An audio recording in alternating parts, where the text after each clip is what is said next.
প্রবল বৃষ্টির মধ্যে বাইক নিয়ে খোলা ড্রেনে গিয়ে পড়লেন চালক। চাঞ্চল্য শিলচর চামড়া গুদামে।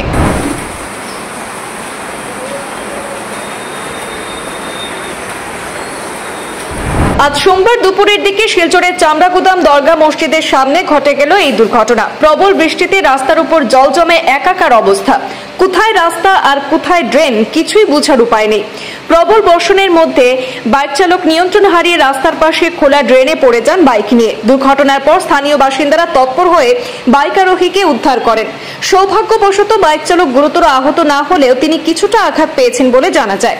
স্থানীয়রা অভিযোগ করেন, ড্রেনগুলির উপরে ঢাকনা না থাকায় এমন দুর্ঘটনা বারবার ঘটছে, অথচ প্রশাসনের দৃষ্টি আকর্ষণ করা সত্ত্বেও এ নিয়ে কোনো সুব্যবস্থা গ্রহণ করা হচ্ছে না। এই ঘটনা এলাকা জুড়ে ক্ষোভ এবং উদ্বেগের সৃষ্টি হয়েছে। অনেকে দ্রুত মেরামতি এবং রক্ষণাবেক্ষণের দাবি তুলেছেন।